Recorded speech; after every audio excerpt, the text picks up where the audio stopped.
Hello friends, welcome to target online exam. आज हम discuss करेंगे एसएसटी हिस्ट्री की नेक्स्ट क्लास है। आप सभी लोग वीडियो को लास्ट तक जरूर देखिएगा, इंपॉर्टेंट क्वेश्चंस है। यहाँ पर देख सकते हैं कि दिसंबर 2021-2022 में पूछे गए क्वेश्चंस है। और अभी तक आप लोगों ने चैनल सब्सक्राइब नहीं किया तो चैनल सब्सक्राइब करके बेल आइकन प्रेस कर लीजिएगा, इससे नोटिफिकेशन आप सभी को मिलता रहेगा। तो चलिए स्टार्ट करते हैं। क्वेश्चन नंबर फर्स्ट है, ऋग्वैदिक काल के विषय में निम्नलिखित में से कौन सा कथन सत्य है या कौन से कथन सत्य है ये बताना है।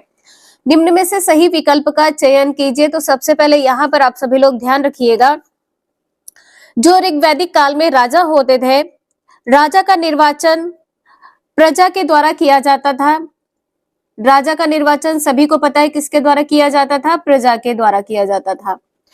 और जो राजा का पद है आनुवांशिक पद नहीं था, राजा का पद आनुवांशिक पद नहीं था, एक आनुवांशिक नहीं था, इसे आप सभी लोग ध्यान रखिएगा। और ना ही कोई स्थायी सेना होती थी, कोई भी स्थायी सेना नहीं रखते थे। यहाँ पर कहा गया है कि कोई स्थायी सेना नहीं होती थी, तो ये पॉइंट यहाँ पर सही हो जाएगा। लेकिन यहाँ पर यह भी कहा गया है कि कुछ प्रार्थनाओं की रचना महिलाओं ने की थी। कुछ प्रार्थनाओं की रचना किसने की थी? महिलाओं ने की थी। ये भी पॉइंट यहाँ पर सही है। दास और दस भी यज्ञ करते थे, राजाओं के पास राजधानी नगर या महल नहीं थे, तो ये भी पॉइंट यहाँ पर सही हो जाएगा। चूंकि यहाँ पर ए पॉइंट नहीं दिया है तो आप सभी लोग यहाँ पर कोई स्थायी सेना नहीं होती थी, आप लोग कर लीजिएगा कि कोई भी स्थायी सेना होती थी या स्थायी सेना होती थी। आपका आंसर यहाँ पर सी सही हो जाएगा। इस क्वेश्चन को आप सभी लोग एक बार ध्यान से जरूर सुन लीजिएगा। यहाँ पे ध्यान रखिएगा कि ऋग्वेद में विदुषी महिलाओं का उल्लेख मिलता है। विदुषी महिलाओं का उल्लेख मिलता है, महिलाओं का उल्लेख मिलता है। नेक्स्ट है, जिस तरह महासागरों में मिलने पर नदियों की अलग अलग पहचान समाप्त हो जाती है, ठीक उसी तरह डैश वे अपना वर्ण, श्रेणी और परिवार सब त्याग देते हैं। यह उदाहरण किस ग्रंथ से लिया गया है? वैदिक ग्रंथ से लिया गया है। आपका आंसर यहाँ पर सही हो जाएगा, वैदिक ग्रंथ। वेद प्राचीन भारत का पवित्र साहित्य है, आप सभी को पता है, इसे आप सभी लोग ध्यान रखिएगा। वैदिक काल में समाज 4 वर्णों में विभक्त था।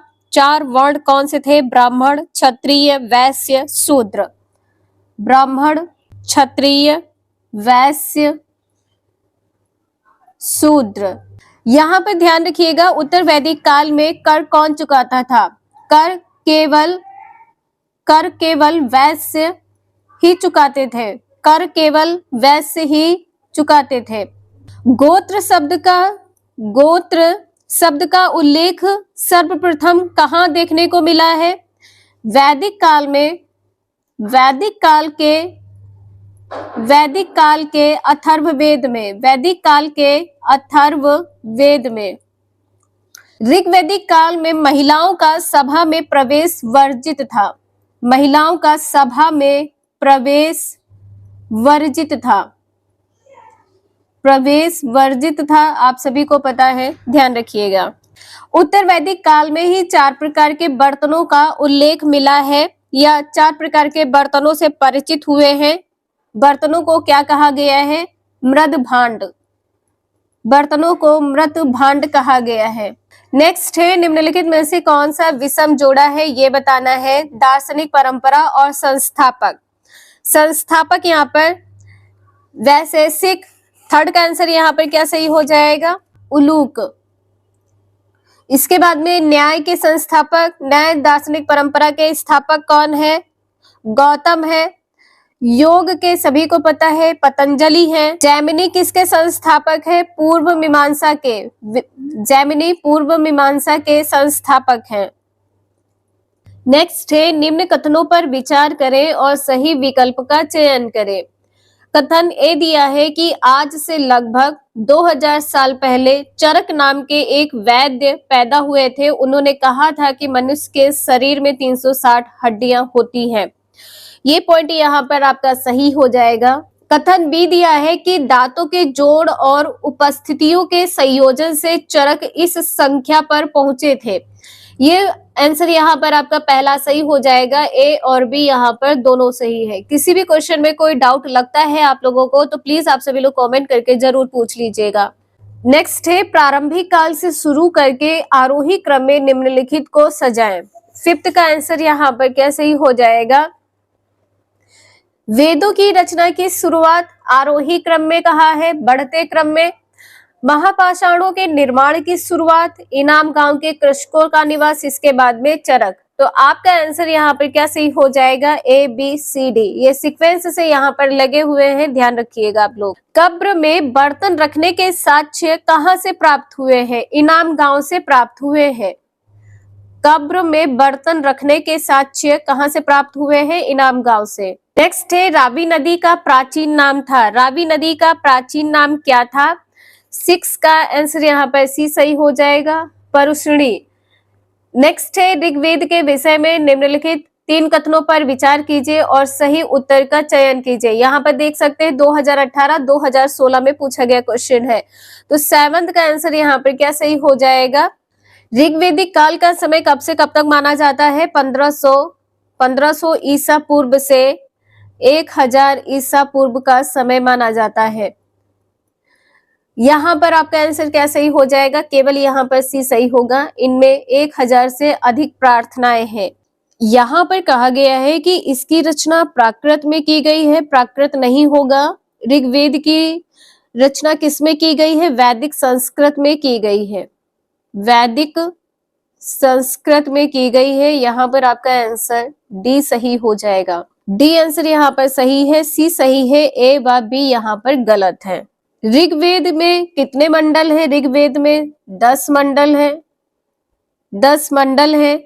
1028 सूक्त है, 1028 सूक्त है। ऋचाएं कितनी है? 10,462 ऋचाएं हैं, 462, 10,462 ऋचाएं हैं। नेक्स्ट है विनय पिटक एक ग्रंथ है जो अभिलेखित करता है। यहाँ पर आपका आंसर डी सही हो जाएगा, बौद्धों के नियम। नेक्स्ट है पूर्व, पदु और भरत का वेदों में उल्लेख डैश की तरह है। 9th का ए आंसर यहाँ पर सही है, जन। नेक्स्ट है ऋग्वेद की मूल रचना डैश भाषा में हुई थी। तो 10th का आंसर यहाँ पर बी सही हो जाएगा, संस्कृत। नेक्स्ट है इनमें एक संगीतमय माना जाता है। संगीतमय किसे माना जाता है? 11th का आंसर बी सही हो जाएगा, सामवेद। नेक्स्ट है ऋग्वेद में गंगा और यमुना नदी का डैश बार नाम आया है। कितनी बार नाम आया है? 12 का आंसर यहाँ पर बी सही हो जाएगा, 1 बार। नेक्स्ट है नैनीताल झील को स्कंद पुराण में निम्न में से किस नाम से जाना गया है? 13 का आंसर यहाँ पर सी सही हो जाएगा, त्रिऋषि सरोवर के नाम से। सी आंसर यहाँ पर सही है। नेक्स्ट है सत्यमेव जयते लिया गया है, आप सभी को पता है, मुंडक उपनिषद से लिया गया है। नेक्स्ट है ऋग्वेद काल में कौन से 3 देवता विशेषकर प्रमुख थे? प्रमुख देवता कौन थे? 15 का आंसर यहाँ पर बी सही हो जाएगा, अग्नि, इंद्र तथा सोम। नेक्स्ट है संस्कृत को जिस भाषा परिवार का हिस्सा माना जाता है उसे डैश कहते हैं। संस्कृत को तो भारोपीय हो जाएगा, क्या हो जाएगा? Bharat Europe, Bharat Europe. C answer यहाँ पर आपका सही हो जाएगा। नेक्स्ट है निम्न में से किस समूह की भाषा को भारत में सबसे अधिक लोग बोलते हैं? 17 का आंसर यहाँ पर ए सही हो जाएगा, भारतीय आर्य। नेक्स्ट है महाभारत के लेखक कौन थे? महाभारत के लेखक कौन थे? वेद व्यास। यहाँ पर बी आंसर सही हो जाएगा, वेद व्यास। नेक्स्ट है निम्नलिखित में से कौन सा वेद आंशिक रूप से गद्य में है? गद्य में कौन सा है? आंशिक रूप से पूछा है। 19 का डी आंसर सही हो जाएगा, अथर्ववेद। नेक्स्ट है गीता है। गीता क्या है?